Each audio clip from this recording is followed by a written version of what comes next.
I'm Richard Arfsten. I would like to introduce you to some of the things I've been doing for the last 40 years in the art world.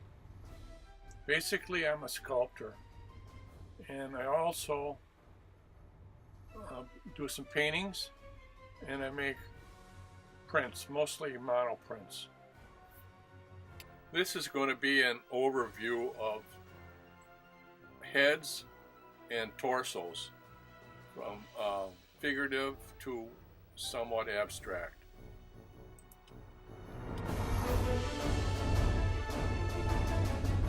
Here I'm trying to show you how I try to go from one material to another.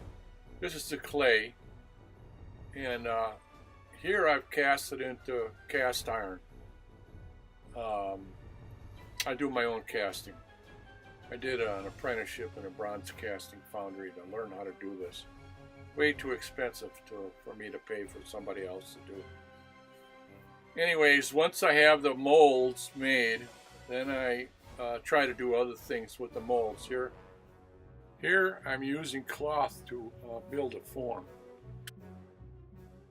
This is Mel from Mel's Diner, and previously you saw the waitress from Mel's Diner. Here I'm working with paper, and a little bit of color adds a lot of drama. This is kind of, think of a three-dimensional canvas, you know. So anyways, I took one semester in an art school. I'm self-taught.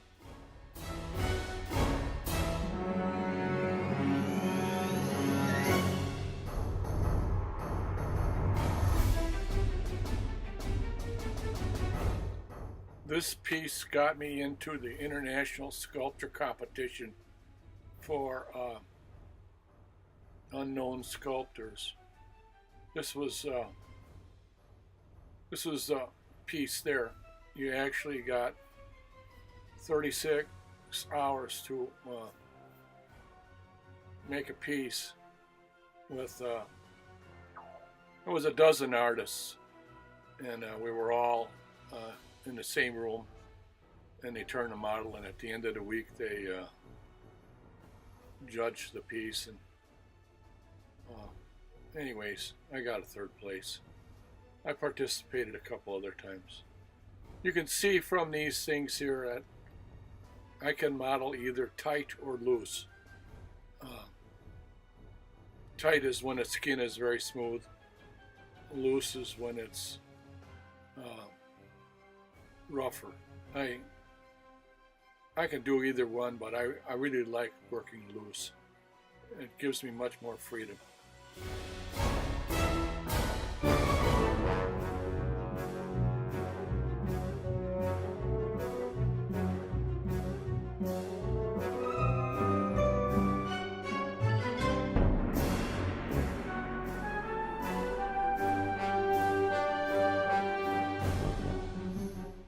This piece is really, really loose, and it's really, really fun to see if you can get something understandable out of that.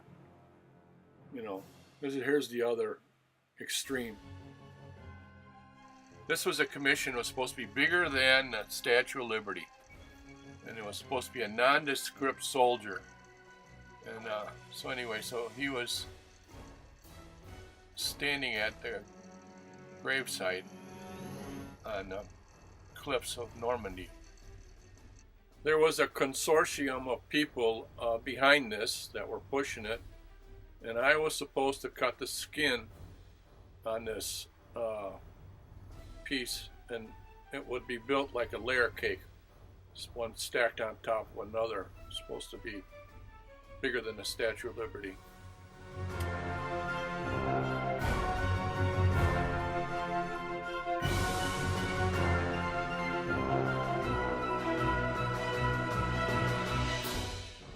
I have a very short attention span, and I really hate being put in a box.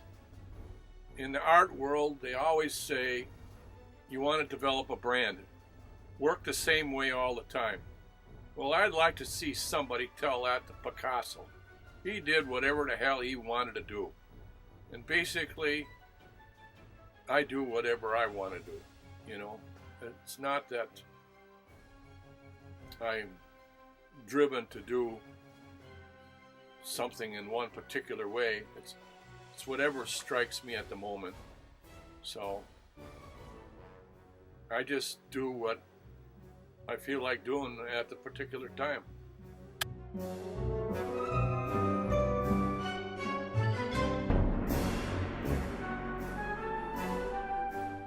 My mantra has always been, art has to be fun. If it's not fun, why would I want to do it? Because it's a lot of work. But then I do enjoy work, you know. Even in real life, I was a barn painter, and I could paint a barn in a day. And when I was driving away from that barn, I would say, wow, look what I did today, all by myself. Well, it's the same thing with art. I get done with it and I say, wow, look what I did, you know. So if it wasn't fun, and you know what, sometimes it's not fun. Sometimes you get a commission and whoever it is hiring it starts picking it apart, you know. That is not fun. I have given people their money back halfway through it because they keep changing their mind, you know, and then they don't want to pay for what I did. So anyways, it's like building a house, okay? So, you know, you get halfway done and then they want to change where the walls are, something like that.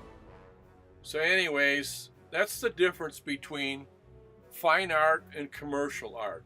If you're a commercial artist, that is the deal. You know, you're doing a cover for a magazine. Well, the art director keeps changing it. We got to have room for a title. You got to do this. You got to do that. I want this changed. I want that changed. Well, you know what? In my life, that is absolutely debilitating. I just plain hate that.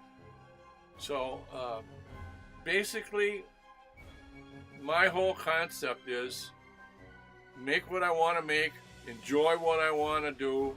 If you like it, fine, buy it. If you don't, don't. You know. And that has given me the freedom to do what I want to do. What usually happens to most artists, they're dependent on making the art, so they have to do what sold last time. So what happens is they get stuck in a rut. And instead of being artists, they turn into artisans. I had a friend who was a potter, and he says, "Richard, you gotta go to art fairs and make art."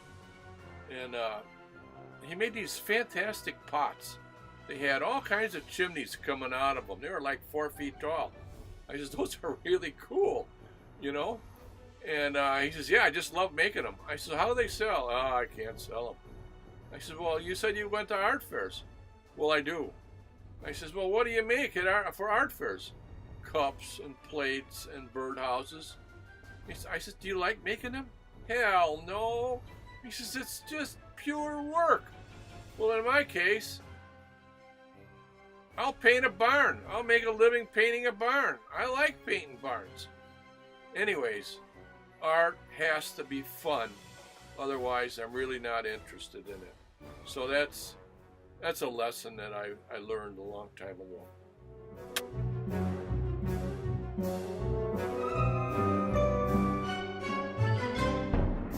Bas-reliefs are really, really hard to do. This is a bas-relief. It's like an image on a penny. So it's a big lie because you're foreshortening everything. You're squeezing the whole thing down to nothing. So the lower the relief, the harder it is to do. Here, when I teach, I don't just talk. I show people. So somebody wants to know how to make an eye. So this was a thing on how to make an eye. And then it was how to make a nose. There's a nose, you know. And so every time I get a question, I put it together and I try and show what I'm doing, but instead of wasting it, I'll put it into a piece of sculpture. You know, stone is really, really slow. Oh my God. I used to watch YouTube. This is day 60. This is day 70. Oh, I'm not made for that, you know. So it was a long time before I made any stone. Then I finally figured out if I was to carve ice, ice is a crystal, the same as stone is, you know. But when you carve ice, you only have 3 hours. You get the block of ice, and you start carving at 10 o'clock in the morning, and then at 1 or 2 o'clock in the afternoon, you got to be done because they're going to judge it. So, you know, people make a bird or a sailboat or something. I want to make a face. I like making faces. But you have to go so fast in order to get done. It's extremely hard to do. And once you chop off the nose, you know, you're in trouble, you know. And snow is the same thing, only bigger, really. And it takes a lot of energy. And I'm in my 70s, so I did about 3 or 4 snow pieces. And you start out with a block of snow that's 4 foot by 4 foot by 8 foot, and then you got to carve it into something. And then there's a judging. You usually get 1 or 2 days, depending on if you got 1 or 2 people working together, or if you're working by yourself. This guy here is kind of interesting. It's the flower child. Look at the back side of him. You saw the beginning of it there, but there he is, the flower child. So this is an example of playing. You know, I do my own foundry work. So after I make the clay, then I want to play with it. I want to see if I can change it in the process. You know, when other people bring their work to a foundry, they bring in a piece of clay that's got a form. Make me one of these. Well, in my case, that's just a starting point. You know, these things here, everybody laughed at me when I was making them. Now this guy here, he doesn't have any holes in him. Okay, and there's another one, no holes in it. You know, they're okay. That's like anybody else would do it. But hell, these got holes. So once I made the mistakes and I got the holes, I said, wow, the holes are really, really exciting. Look at that's boring, you know. So anyhow, those holes are all purposeful. I figured out how to control the holes, you know. And this is Nero. He is whistling while Rome burned. Wow, what a fire, he says, you know. So anyways, there's little stories about all of these things. And I'm making a lot of videos. There, look at the holes in this one. Holy cow. You know, to me that's exciting. So anyways, you know, this one's boring, you know. Anyhow, you know, I don't really want to do anything that everybody else does. They say, well, wow, you know, my brother used to tell me, why don't you make a deer or a duck or a raccoon? I said, everybody makes a deer, a duck, and a raccoon. Why would I want to do that? I'm not interested in doing things like everybody else. That's Nixon, okay? Look at this one here. Can you figure out who this is? See the mustache there? I didn't even start up planning and doing that. I just started carving, and that's what came out. Here's another one. This is one of Hitler's proteges, Eichmann. You know, not that I wanted to make him. I make something and it comes out. This one's called gargoyle pie. You know, I believe I have a good spirit that looks over me, and that's what this one here is. I think it's my forefathers. This is what the guy that whispers in my ear gets me in trouble. That piece has been stolen.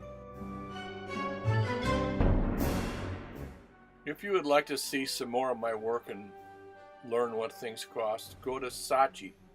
You can see it up above there.